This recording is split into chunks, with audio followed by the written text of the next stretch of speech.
Good morning बच्चों। आज हम आपको कीन्स के द्वारा प्रतिपादित तरलता पसंद की सिद्धांत के बारे में जानकारी देंगे। तरलता पसंद की सिद्धांत किसे कहते हैं? अर्थात डिमांड फॉर मनी। कीन्स का ऐसा मानना था कि व्यक्ति मुद्रा को अपने पास तीन उद्देश्य के लिए रखता है। नंबर एक, डे टू डे, दिन प्रतिदिन खर्चे के लिए, दिन प्रतिदिन खर्चे के लिए। दूसरा, अचानक, सडन, अचानक कोई कार्य पड़ जाए उसके लिए। तीसरा उद्देश्य होता है उसका सट्टे के लिए, सट्टे के लिए। डे टू डे खर्चे के लिए, दूसरा अचानक खर्च करने के लिए, तीसरा है सट्टे के लिए। तो इसे हम अर्थशास्त्र की भाषा में हम कहें तो इसे हम बोलते हैं M1, इसे बोलते हैं M2 और इसे बोलते हैं M3। यानी कि ये अपन अर्थशास्त्र की भाषा में बोलते हैं इसे demand for money, demand for money,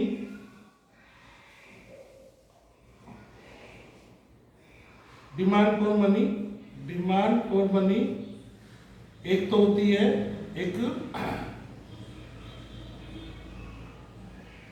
M1 plus M2 is the function of Y।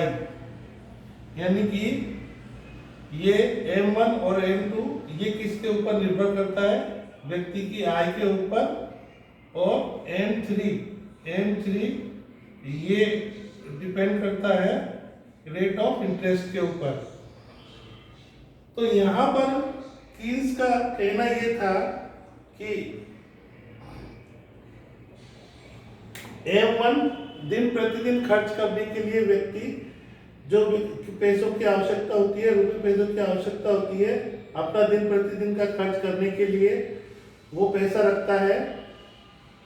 एक तो उद्देश्य उसका ये होता है। दूसरा उद्देश्य स्पेक्युलेटिव पर्पज, स्पेक्युलेटिव पर्पज। अचानक कोई काम आ जाता है, दुर्घटना है, चिकित्सा के लिए जरूरत पड़ जाती है, या व्यक्ति को किसी और काम के लिए पैसे की आवश्यकता पड़ जाती है। अचानक आवश्यकता होती है तो उसे पैसे की आवश्यकता होती है। कुछ कार्य ऐसे होते हैं जिनके लिए व्यक्ति जो है अपने पास मुद्रा रखता है। तीसरा उसका उद्देश्य होता है सट्टे के लिए। यहाँ पर सट्टे से कार्य ब्याज प्राप्त करना होता है। जैसे मान लो कि कोई व्यक्ति ब्याज पर पैसा लेना चाहता है तो उसे ब्याज पर पैसा उधार दे सके, तो उधार पे पैसा दे करके उससे ब्याज प्राप्त कर सके। तो यहाँ पर M1 और M2 ये तो व्यक्ति की आय के ऊपर निर्भर करते हैं, जैसा कि समीकरण में बताया गया है। M1 और M2 व्यक्ति की आय के ऊपर निर्भर करते हैं, और M3 ये व्यक्ति की यानी कि रेट ऑफ इंटरेस्ट के ऊपर निर्भर करते हैं।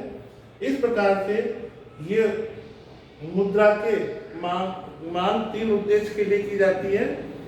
अब हम इसको चित्र की सहायता से देखेंगे। चित्र की सहायता से हम आपको बताएंगे कि किस प्रकार से व्यक्ति मुद्रा की मांग को अपने पास रखता है और इससे पूर्ति का संतुलन किस प्रकार से होता है। अब इस प्रकार हम देखेंगे कि यहाँ पर ये हमने OXY ये M1 प्लस M2 ये आय रेखा, व्यक्ति की आय रेखा इस तरीके से।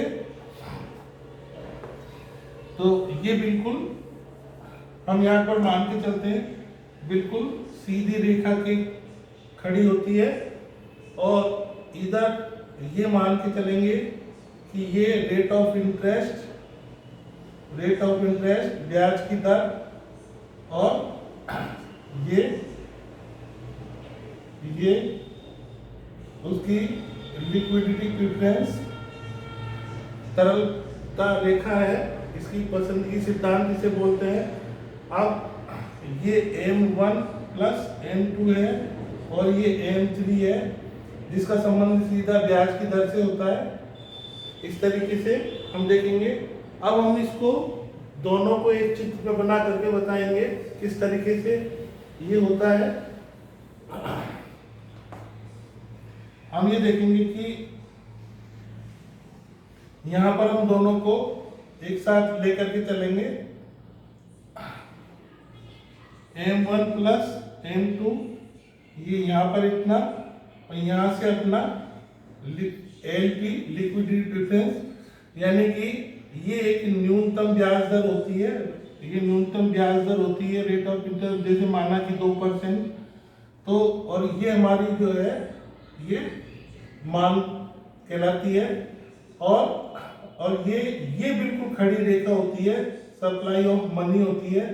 मुद्रा की मात्रा जो होती है ये पूर्ति रिजर्व बैंक के द्वारा दी गई होती है एक निश्चित मात्रा में। तो यहाँ पर मांग और पूर्ति का संतुलन है इस बिंदु पर, इस ई पर। अब मान लो कि पूर्ति रिजर्व बैंक कम कर देती है तो ब्याज की दर ये ऑटोमेटिक बढ़ जाएगी इस तरीके से। और मान लो सप्लाई बढ़ा दी जाती है तो ये रेखा यहाँ पर आ जाएगी और S3 कहलाएगी। ये अपन S1, ये S2, तो S2 जाएगी। और इसके बाद वो कितनी ही बढ़ ले, इसके ऊपर ब्याज की दर पर कोई असर नहीं पड़ेगा। लेकिन ये जो बिंदु है यहाँ, ये लिक्विडिटी ट्रैप, ये जो एरिया है ये तरलता पसंदगी कहलाता है। यानी कि व्यक्ति यहाँ पर इतनी मात्रा में मुद्रा को तरल रूप में रखना पसंद करेगा, क्योंकि उसको इसी बिंदु के ऊपर रखने पर उसको ब्याज मिलता है। अगर वो इससे कम पे अगर मात्रा में जो है रखे तो उसको ब्याज कम से कम मिलेगा, जिसे वो पसंद नहीं करेगा।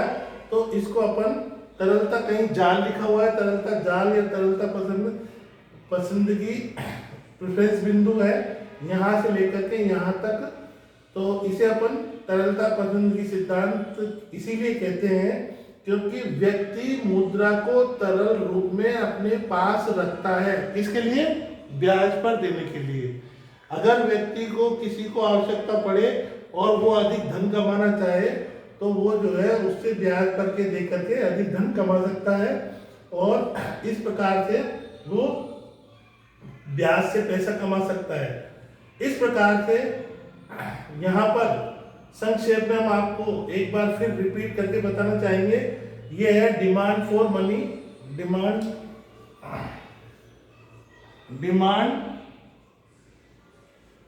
फॉर मनी, ये मुद्रा की मांग, ये मुद्रा की मांग जो कि प्रोफेसर कीन्स का एक महत्वपूर्ण बिंदु है। यानी कि समग्र रूप से अगर देखा जाए तो कीन्स का सिद्धांत इस मुद्रा की मांग के ऊपर टिका हुआ है और ये एक बहुत बड़ा रोल अदा करता है अर्थशास्त्र के सिद्धांत में। चूंकि ये मान लिया जाता है कि पूर्ति के बारे में उन्होंने ये कहा कि पूर्ति हमेशा रिजर्व बैंक के द्वारा दी गई होती है और एक निश्चित मात्रा में दी गई होती है और इस प्रकार से मुद्रा का और मांग का और पूर्ति का दोनों का संतुलन होता है। लेकिन वो संतुलन पूर्ति रेखा इसके द्वारा होगा और ये मांग के द्वारा इस प्रकार से होगा। तो जहां पर मांग और पूर्ति दोनों संतुलन होती है, यानी कि मांग और पूर्ति का संतुलन जहां पर होता है वहीं पर ब्याज की दर का निर्धारण होता है। इस प्रकार ये इस सिद्धांत कीन्स का तरलता पसंदगी सिद्धांत कहलाता है और ये तरलता पसंदगी सिद्धांत एक परीक्षा में एक बहुत महत्वपूर्ण प्रश्न के रूप में आता है और ये इसको हम ये जान के चलें कि जानना अति आवश्यक है। बिना इसके हमारा कोई भी सिद्धांत आगे नहीं समझ में आता है और ना ही इसके अभाव में हम आगे कुछ समझ सकते हैं बच्चों।